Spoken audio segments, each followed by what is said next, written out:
to this. We've been talking about this for the past several sessions. The pharmacy facing a backlash from accusations about its relationship with high-flying drug maker Valeant Pharmaceuticals shutting its doors, closing. Philidor is the name. It announced, you know what? We have to wind down our principal operations. Done, closed, goodbye. This after financial reporter Roddy first exposed Valeant's relationship with the pharmacy and questioned its behavior and the accounting that Valeant did, counting certain sales to that pharmacy because Valeant had an option to buy Philidor, for which it had paid dearly. That report was then used by a short seller called Citron, and it caused Valeant to sever ties. Even as Valeant said, we're innocent, we've done nothing wrong. It proved that Roddy's initial journalistic instincts were dead on, so we thought, let's bring him back. Roddy Boyd joins us now exclusively, along with Fox Business senior correspondent Charlie Gasparino, who's been following this story since it was first reported. Roddy, first of all, were you surprised it happened this quickly? When was your first report about this company and where you raised concerns? Sure. Liz, Charlie, good to talk to you guys again. I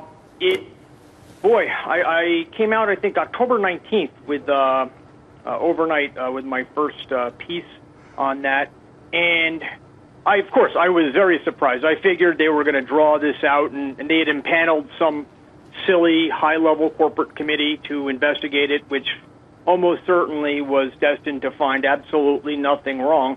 And about 48 hours after that announcement, they shut it down. Well, it's quite the denouement. I mean, but in less than 12, 13 days, I think this is rather stunning. What does it say to you that the Valeant-Philidor relationship was a house of cards anyway? And explain to viewers why they should care and what was so bad about that relationship. Sure.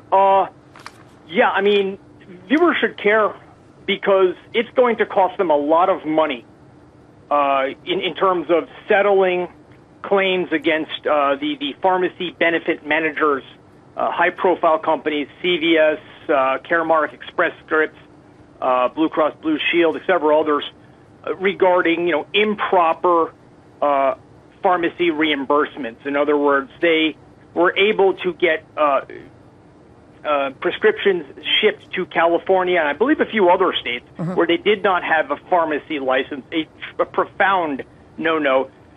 So the company says it's only about 6 to 7% of business running through there. Well, that's just fine, but 7% is about $750 million on an $11 billion revenue rate. But more importantly, well, it mattered to Philidor. Yes, and it's going to absolutely cost them hundreds of millions of litigation. Now, I don't know if they're going to settle that privately or if that comes in a class action. Again, that's not clear yet. But Roddy, if it's just Philidor, what we're talking about here, because I haven't heard many other names like, it's not like I've heard that Valeant has a whole network of Philidors out there, which would give credence to the Enron claim. If it's just Philidor, then this can't be another Enron. Yeah, I mean, I tried to make very clear, both in my reporting. First of all, I should say I had a heart attack when I saw the Enron, pharmaceutical Enron stuff. That's ridiculous. Right. Which is what, we should just be clear, which is what the short seller who picked up your research called it. Right. Yeah, Andrew. He said Enron-esque, let's be fair. Yeah, Andrew is, has done some very good work over the years, is a highly provocative guy, and has done real well for himself.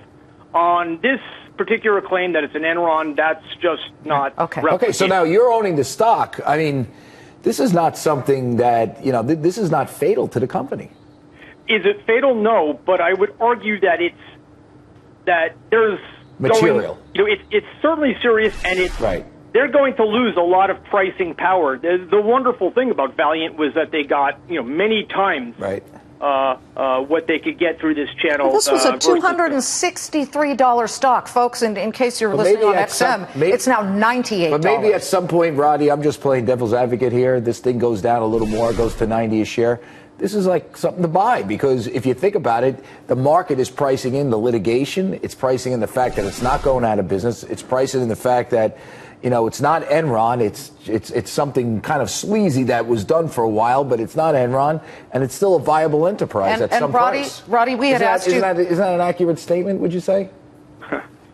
Charlie, the reason they pay you really huge dollars is you can make, you can make those linkages. I'm just a dumb old reporter slaving away. I'm just a dumb old reporter too. I'm just saying that. I don't see the Enron here, and I'm saying if I don't see the Enron, and I'm the average investor, I'm taking another look at the stock. But you see bad behavior. Let me just quickly ask you, Roddy. Does that mean they put him out of business? No. Listen, Philidor's the one out of business. No, but I'm saying that if you only see limited, I mean, listen, this is all a gamble. You see what it's not the Enron-esque.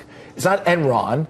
It's something less. They're going to pay some fines. They're going to pay some regulatory things. Question is the proper price around $95? Sure. Roddy, have you sued? Have you been sued, or has the SEC called you? You know, you put out the original report. I'm just because you said you would hope they'd come after you because your research is rock solid. Has anybody talked to you? I'm a journalist, and I have no idea why anybody would come after me whatsoever. If they did, based on my use of documents, I would annihilate them and collect fees. Of course. It's not really a worry to me. But, Roddy, do you think, change the subject a bit, you've written on AIG, wrote a whole book on AIG. You think they should break it up? They should have broken it up way the hell before Carl Icahn started screaming about it. I haven't looked at it in a while. My sense is Carl Icahn is doing a very good job doing what he's done for all of his life as Charlie. And, Liz is nowhere near as old as Charlie. You'd be surprised. Carl Icahn does very well for Carl Icahn. Following Carl Icahn's worldview is not necessarily the best for building enterprise value. They've gotten there. We got to go. They're giving us. They're killing me. They're putting a gun to my head, Roddy. Well, Roddy, you're one heck of a journalist. It's fascinating to watch. Thank you, guys. Yeah, thank you. It's interesting. The pen can be mightier than the sword. Sometimes. But television's mightier than everything. Charlie, thank you. Roddy, thank you. Charlie, Roddy, we'll be right back.